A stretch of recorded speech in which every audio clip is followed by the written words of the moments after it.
Dollar index weekly chart आप देख सकते हैं, ये एक बहुत बड़ा स्ट्रॉन्ग सपोर्ट जोन है। प्राइस बार बार इस लेवल में आता है, रेजिस्टेंस शो करके चला जाता है, लेकिन ब्रेकआउट नहीं करता।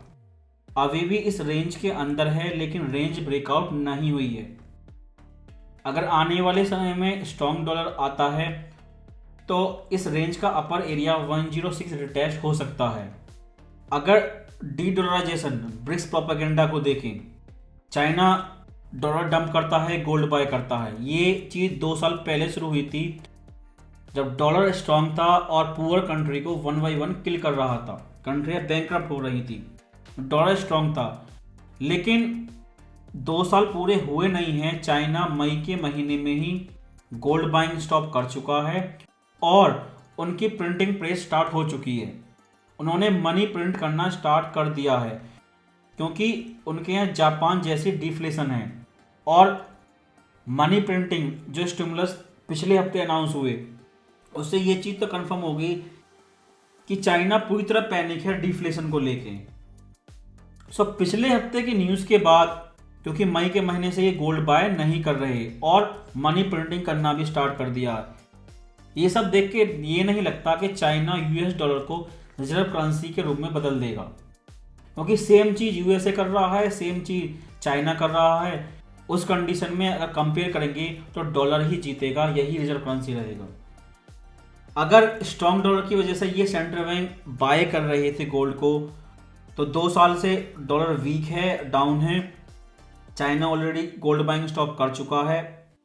मंडे को इस महीने का और थर्ड क्वार्टर का लास्ट डे होगा। आपको केयरफुल रहना है कि स्पाइक आता है कि नहीं, ये रेंज ब्रेकआउट होती है कि नहीं। उसके बाद केवल यही चीज़ है, अक्टूबर महीने में डॉलर वीक रहेगा या स्ट्रॉन्ग।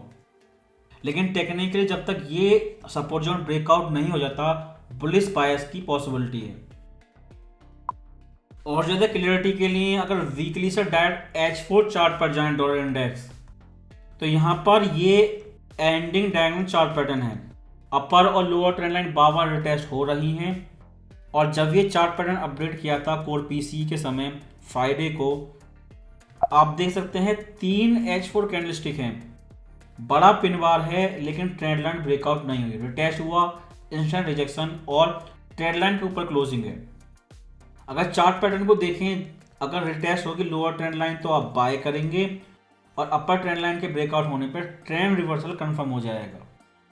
क्योंकि ये H4 चार्ट है और एंडिंग डायगोनल चार्ट पैटर्न बना रहा है, अपर ट्रेंड लाइन ब्रेकआउट पे ट्रेंड रिवर्सल कंफर्म होगा। और ये वीकली टाइम फ्रेम का सपोर्ट जोन है। अगर ब्रेकआउट होता है तो एक स्पाइक देखने को मिल सकता है, इसलिए short term dollar bullish bias है, थोड़ा ऊपर रह सकता है। अगर स्कैल्प ट्रेडर के लिए यूरो यूएसडी H4 चार्ट को आप देखें, तो ये लेवल 3 बार टेस्ट हो चुका है, तीनों बार ही फेल हुआ। और फ्राइडे को आपने टोटल वर्टिकल यू टर्न देखा, जैसे ऊपर गया H4 पे तुरंत ही नीचे आया। टेक्निकल रिवर्सल है और फंडामेंटल न्यूज़ पीसीई भी है, क्योंकि ऐसा समझो पीसीई जिस स्पीड से जा रही है, हो सकता है नवंबर एफओएमसी कट से पहले 2% से नीचे चली जाए, और भी नीचे गई, मान लो आने वाले समय में 0 चली गई, और पीसी जैसे ही 0 से नीचे जाएगी नेगेटिव, फिर तो रेट कट नाम का रेट कट होगा, लेकिन काम वो रेट हाइक का करेगा, जिसे इकोनॉमिक्स की भाषा में आप डिफ्लेशन बोल सकते हैं या रियल रेट बोल सकते हैं। इसमें फ्राइडे को पीसीई के समय का एक्शन अगर आप मिस कर चुके हैं, तो 3 रिटेस्ट के बाद 120.16 ये आपका मोस्ट इंपॉर्टेंट रेजिस्टेंस लेवल है। जब तक प्राइस इसके नीचे है, बेरिश है। पुरानी एंट्री आपके पास है फ्राइडे की, तो उसे होल्ड करें। नई एंट्री के लिए अगर आप एंटर करते हैं तो इस लेवल के बेस पे आपको एसएल कैलकुलेट करना होगा। और ये लोअर ट्रेंड लाइन है और ये एक सपोर्ट लेवल है 11259। दोनों चीज़ें एक साथ ब्रेकआउट होंगी, लोअर ट्रेंड लाइन भी और सपोर्ट लेवल भी। अगर ये ब्रेकआउट होंगी तो ये ट्रिपल टॉप कंफर्म हो जाएगा। शॉर्ट टर्म में आप कह सकते हैं डबल टॉप है। नेक लाइन के ब्रेकआउट को इंतजार करें, नेक लाइन रिटेस्ट पर इजीली आप सेल कर सकते हैं। और पहला टारगेट होगा ये रिसेंट लो 110 के पास में। क्योंकि मंडे लास्ट डे है थर्ड क्वार्टर और महीने का, फेड स्पीच भी है और भी बहुत सारी न्यूज़ हैं। अगर स्पाइक आता है एसएल हिट करने के लिए तो इस अपर ट्रेंड लाइन के रिटेस्ट का इंतजार करें, रिटेस्ट पे आप सेल कर सकते हैं। लेकिन 111 ये सपोर्ट लेवल अगर ब्रेकआउट हो गया तो ट्रेंड रिवर्सल कंफर्म हो जाएगा।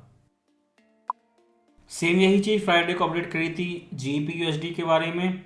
ये पैरेलल चैनल है, अगर लोअर ट्रेंड लाइन ब्रेकआउट हो गई तो 130 एरिया आपका पहला सपोर्ट जोन होगा, इससे पहले सपोर्ट है ही नहीं। लेकिन 134 रेजिस्टेंस और 130 सपोर्ट, इन दोनों के बीच में आपको बहुत सारे इंटरडे सेलिंग अपॉर्चुनिटी मिलेंगी, इसलिए फोमो तो ना करें।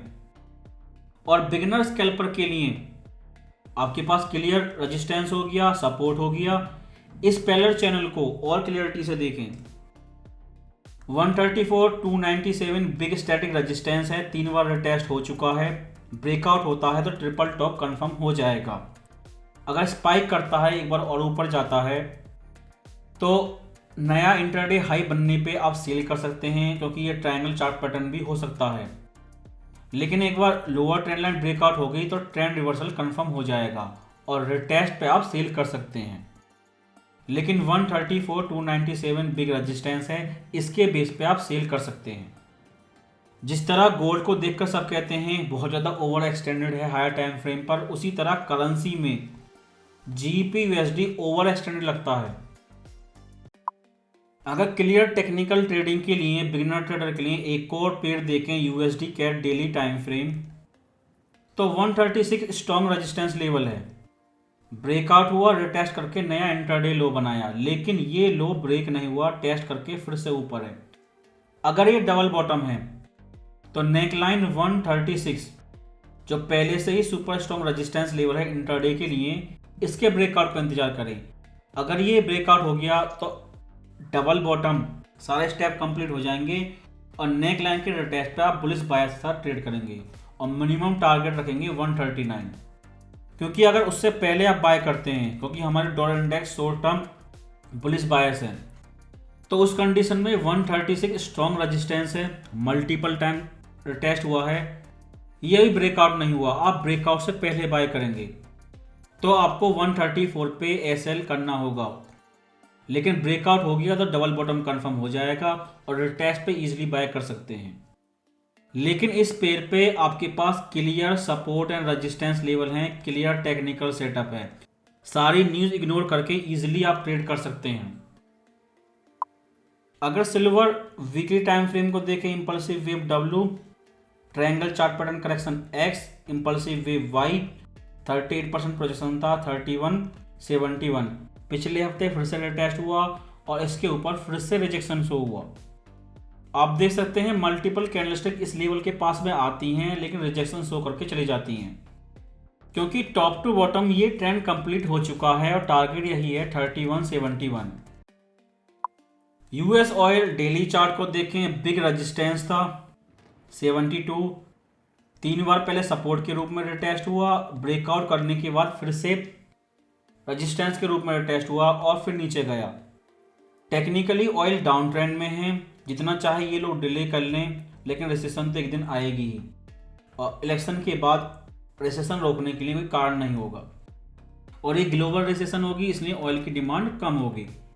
65 आपका सपोर्ट है, अगर ये भी ब्रेकआउट हो गया तो 42 नीचे जा सकता है वीकली टाइम फ्रेम का लेवल, क्योंकि आप देखें ऑयल नीचे जा रहा था और वॉल्यूम इन लोगों ने ट्रैक कर लिया हमेशा की तरह। उन शॉर्ट को किल करने के लिए इन्होंने वार न्यूज़ दी, चाइना स्टिमुलस, मतलब सारी चीज़ें ट्राई कर ली ताकि वो सेलर किल हो सकें, तभी स्पाइक आया वरना आया नहीं। चाइना स्टिमुलस के बाद चाइना में इकोनॉमिक बूम स्टार्ट हो भी गया तो यूएसए उससे बड़ी इकॉनमी है, नंबर 1 इकॉनमी है, वो तो रिसेशन में जा रही है और अपने साथ बहुत सारे छोटे देश को डिप्रेशन में लेके जाएगी और ट्रायंगल चार्ट पैटर्न करेक्शन बनाता है इस लेवल के नीचे, तो आप करेक्शन कंप्लीट होने के बाद सेल कर सकते हैं, लेकिन टेक्निकली इस लेवल के नीचे बेरिश है। Bitcoin daily time frame trend line है, बिग डायनामिक रेजिस्टेंस लेवल है, प्राइस लगभग उस लेवल के पास जा चुका है। अगर ये ट्रेंड लाइन ब्रेकआउट होती है, पॉसिबिलिटी है ये फेक ब्रेकआउट हो, क्योंकि ब्रेकआउट के बाद बिटकॉइन ज़्यादा देर इस लेवल के ऊपर नहीं रुक सकती। क्योंकि बिटकॉइन ऊपर गई है एफओएमसी से पहले और बाद में, और इस हफ्ते फेड स्पीच है और भी एफओएमसी मेंबर स्पीच हैं, वो बहुत जल्द क्यूटी रोकने वाले हैं। बैंकिंग सिस्टम में जो मनी है वो धीरे धीरे कम हो रहा है, प्लस वो क्यूटी भी कर रहे हैं, तो लिक्विडिटी कम होने की वजह से बिटकॉइन फिर से नीचे जा सकती है। और इसे रोकने का सिर्फ एक ही ऑप्शन होता है इनके पास, क्यूई। अगर इन्होंने क्यूई नहीं की तो ट्रेंड लाइन ब्रेकआउट नहीं होगी, होगी भी तो फेक ब्रेकआउट होगी, लेकिन बिटकॉइन लौट के फिर से 52 के लेवल के नीचे जाएगी इस बार। क्योंकि जब तक बैंकिंग सिस्टम पर लोड नहीं पड़ेगा, जो सिस्टम में मनी है, लिक्विडिटी कम नहीं होगी, ना तो एक क्यूटी रोकेंगे और ना ही क्यूई करने वाले। इसलिए ये स्ट्रॉन्ग ट्रेंड लाइन है, ब्रेकआउट नहीं होगी, अगर होती भी है तो फेक आउट होगा और डाउनसाइड रिस्क आपका होगा प्राइस फिर से 52 के जाए। क्योंकि इस स्पीच में फेड ने एफओएमसी में गोल्ड या बिटकॉइन का नाम नहीं लिया, लेकिन बिटकॉइन कब आती है, जब 2009 में इन्होंने 0% इंटरेस्ट रेट करी और क्यूई करी, और फिर से इन्होंने मार्च 2020 में ट्राई किया 0% इंटरेस्ट रेट और क्यूई, और बिटकॉइन उस समय तक पॉपुलर हो चुकी थी और एक्सप्लोड हो गई। फेड ने कोड वर्ड में ये चीज़ बोली है, चीप मनी एरिया, यानी कि 0% इंटरेस्ट रेट और QE monetary policy. Cheap money शब्द को यूज करके गोल्ड और बिटकॉइन दोनों पर अटैक किया था कि वो ईरा दोबारा नहीं लौटेगी, ना रेट वापिस 0% जाएंगी और ना ही पहले की तरह क्यूई होगी। SP 500 weekly time frame, corona virus से मार्केट क्रैश हुआ, इन्होंने 0% इंटरेस्ट रेट और क्यूई की, जिसे चीप मनी ईरा बोल रहे थे एफओएमसी मीटिंग में। ये पॉलिसी है जिसकी वजह से बिटकॉइन वगैरह ऊपर जाते हैं, जो लगभग सेम वैसा ही इस समय चाइना कर रहा है। प्राइस ऊपर गया, 50% करेक्शन रेट हाइक की वजह से, और फिर से ऊपर जा रहा है। अगर इन्हें WXY वेव बोलें तो वेव वाई का टारगेट होगा 6108, जिस वजह से बैंक 6000 प्रेडिक्ट कर रहे हैं। तो ये आपका मैक्सिमम टारगेट कह सकते हैं अगले 6 महीने, यानी कि फोर्थ क्वार्टर इस साल का, फर्स्ट क्वार्टर अगले साल का। उससे पहले अगर इन्हें स्मॉल ABC वेव बोलें, wave A correction B, again small degree wave C, तो इनका 38% प्रोजेक्शन ये 5645 लेवल से स्टार्ट होता है, उसके बाद 5908 और उसके बाद 1608। ये 3 आपके रेजिस्टेंस लेवल हैं, लेकिन 5645 से रेजिस्टेंस जोन स्टार्ट हो जाता है और 6000 तक जाता है। फेड पुट के ऊपर फोमो बाइंग कर रहे हैं, क्योंकि इन्होंने यही बोला था एफओएमसी में, एक जनरेशन है जिनकी जिंदगी 0% इंटरेस्ट रेट और क्यूई पर चल रही है, उन्हें बस इतना आता है स्टॉक मार्केट थोड़ा सा नीचे आया बाय कर लो। उन लोगों के लिए इस एरिया में बाय नहीं करना, ओल्ड एंट्री है तो प्रॉफिट लेना है। सभी करेंसी पेयर के लिए फिर से डॉलर इंडेक्स H4 चार्ट को देखें, एंडिंग लाइन चार्ट पैटर्न है, लोअर अपर ट्रेंड लाइन बार बार अटैच हो रही हैं और नीचे जाता है, मान लीजिए लोअर ट्रेंड लाइन ब्रेकआउट भी हो जाती है, क्योंकि ये वीकली टाइम फ्रेम का सपोर्ट जोन है, इसलिए आपको फिर से फ्राइडे की तरफ रिजेक्शन देखने को मिलेगा। क्योंकि एक तरफ वीकली टाइम फ्रेम का सपोर्ट जोन है, दूसरी तरफ H4 है, तो H4 उस सपोर्ट जोन को इजीली ब्रेकआउट नहीं कर पाएगा। और लोअर ट्रेंड लाइन सर्वाइव कर गई, रिटेस्ट होता रहा, और अपर ट्रेंड लाइन ब्रेकआउट हो गई तो ट्रेंड रिवर्सल कंफर्म हो जाएगा और अगला टारगेट होगा मिनिमम 101,470। और इस हफ्ते मंडे से लेकर फ्राइडे तक बहुत सारी न्यूज़ हैं और डायरेक्ट USD न्यूज़ हैं और सारी की सारी बड़ी न्यूज़ हैं, इसलिए बड़ा एक्शन देखने को मिलेगा।